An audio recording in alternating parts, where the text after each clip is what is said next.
Jangan lupa like, komen, dan subscribe channel YouTube TVRI Bengkulu dan nyalakan lonceng notifikasinya.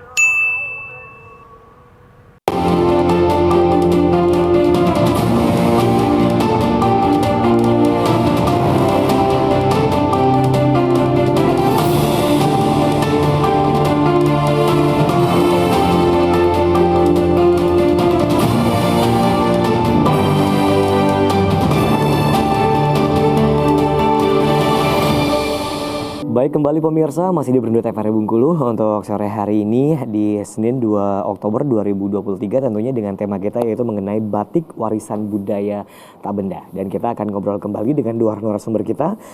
Yang pertama ada Ibu Fitria dan juga ada Bapak Ansori Tawakal. Kita ke Ibu Fitria terlebih dahulu ya. Oke, siap. Nah, untuk Ibu Fitria nih, apa yang membuat batik itu mahal, Bu? Ini dia. Mungkin ada beberapa item yang membuat batik itu mahal. Kita kan tahu macam-macam ada batik tulis, ada batik ini, batik sebagainya. Silakan. Ya. Sebenarnya yang mahal itu prosesnya, Mas. Oh, prosesnya. Baik. Yang mahal pasti ada proses. Gitu ya. Nah, jadi kalau yang murah pun juga ada. Tergantung tinggal kitanya. Segmen pasar kita ini siapa? Oke. Umurnya berapa?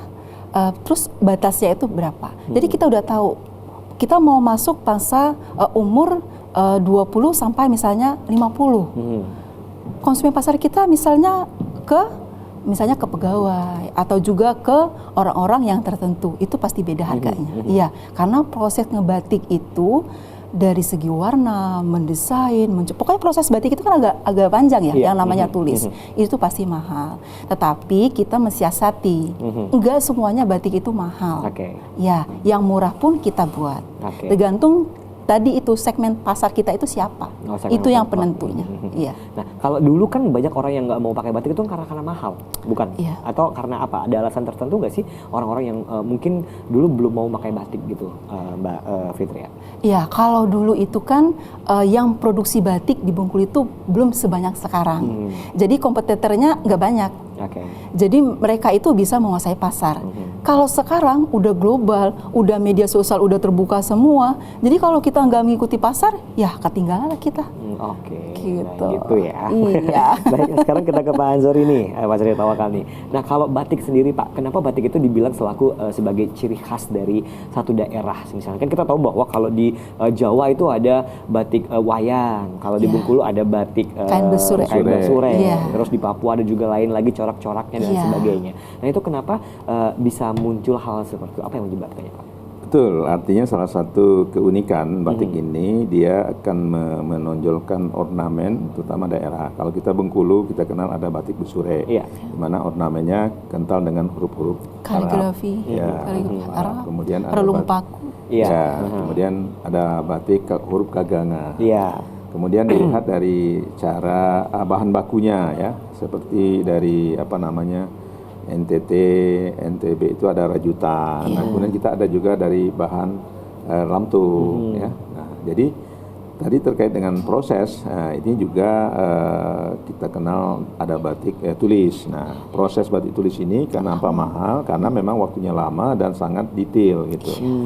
Nah, kemudian tentu terkait dengan bahan baku tadi kan, semakin kualitas bahan bakunya semakin bagus, kemudian pengerjaannya lama dan memiliki ornamen yang khas khusus, maka itu juga jadi mahal.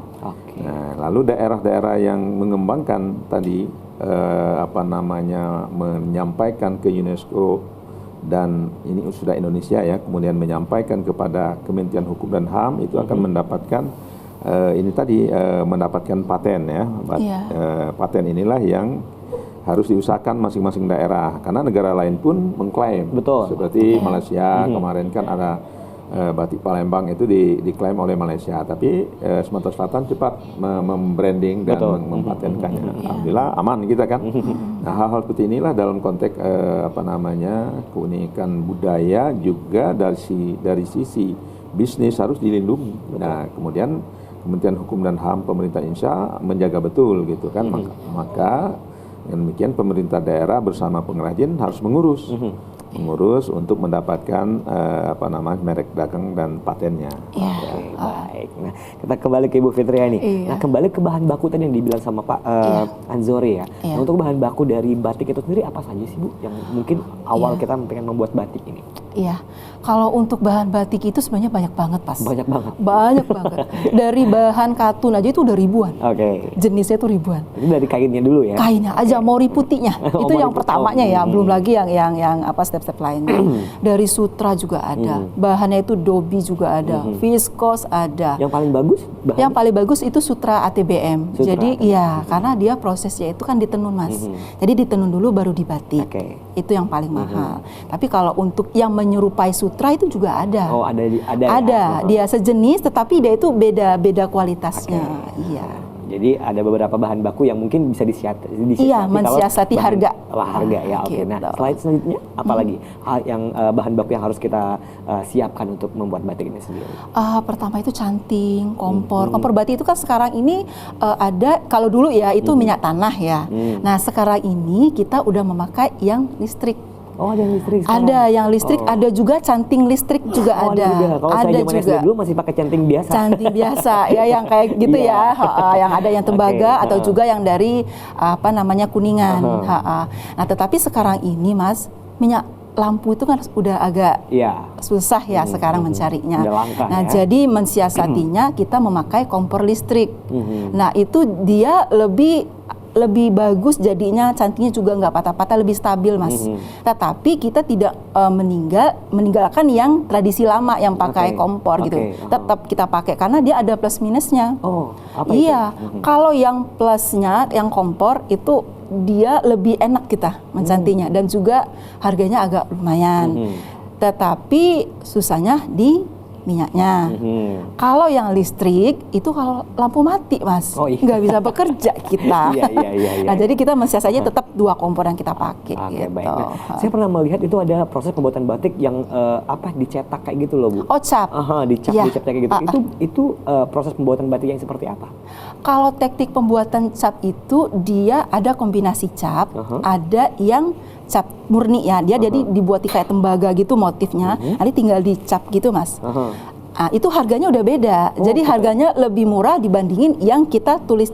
Oh gitu. Yang canting, Jadi iya. kalau yang pakai cap itu lebih murah harganya. Lebih murah harganya, Oke, kan? lebih efisien juga gitu. Warna juga bisa by request gitu. Oh, gitu. Ada juga yang cap, tetapi untuk mencantik ya, mencantiknya itu kita kasih yang tulis. Jadi kombinasi dia nggak kaku. Kalau capnya namanya kan dia udah cantik gitu kan, udah gebentuk. Jadi dia agak kaku gitu. Jadi pemanisnya kita kasih yang tulis-tulis sedikit. Oh, gitu. Gitu. Nah, itu apakah yang batik dengan proses pembuatan cap ini tadi itu tidak akan menghilangkan keaslian dari batik itu sendiri? Oh tidak, karena prosesnya tetap sama kayak batik. Oh, gitu. Iya, cuma medianya aja yang beda. Karena kalau cap, kalau orang mau pesan lebih cepat selesainya. Kalau dia menggunakan canting itu lama prosesnya. Oh gitu, baik. Yang lain proses pembatikannya sama. Sama aja. Oke, jadi nggak ada hal-hal yang dihilangkan Oh, ya nggak ada. dari proses pembuatan batik itu sendiri Iya. ya. Oke, nah kita kembali ke Pak Anzori selaku akademisi nih. Nah kalau dulu Pak Anzori kan ada ini loh, ada program untuk anak-anak SD atau anak-anak SMP, SMA gitu membatik ini sendiri. Sekarang masih ada nggak sih Pak? Kalau menurut Pak Anzori sendiri dari kacamata akademisi, nah itu sebenarnya bagus atau seperti apa? Akan dipertahankan atau seperti apa? Saya pikir itu program yang bagus dan perlu dilanjutkan dengan kreativitas dan inovasi. Kenapa? Karena sekarang ini kan sekolah ini kan satu memang menciptakan lapangan pekerjaan untuk menjadi pekerja.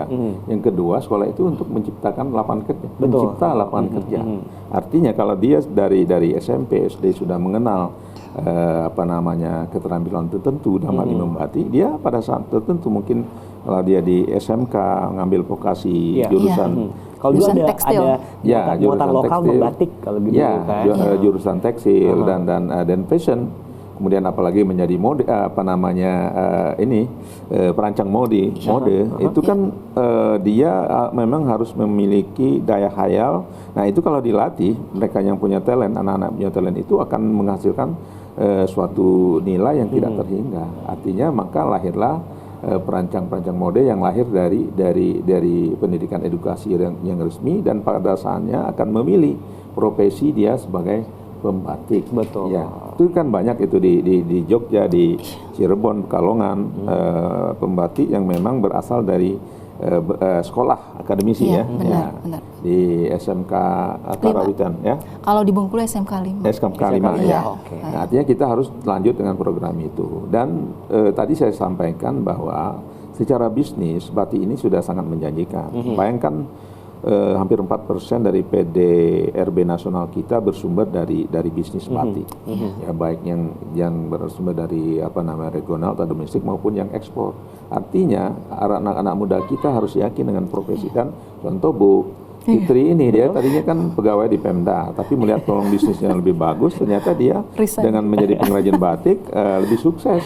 Nah, ini yang harus terus disampaikan, dan termasuk saya sebagai katakanlah guru dan dosen, saya sampaikan kepada mahasiswa saya untuk pilihannya gitu, memiliki keterampilan ya salah satunya batik, walaupun di tingkat S1 kan mereka ya menjadi pelaku MKM, menjadi entrepreneur ya, yang mengembangkan bisnis batik ini secara modern. Itu di kota-kota besar sudah mulai Jogja, Pekalongan, Solo, kemudian Bandung. Yang dikenal sebagai kota-kota batik ya Pak? Ya, kota-kota batik, dan ini mereka melihat peluang demand pasarnya di domestik maupun di ekspor tadi. Nah, saya pikir ini harus matching dengan kurikulum. Nah, kurikulum kita memang berbasis kompetensi sekarang.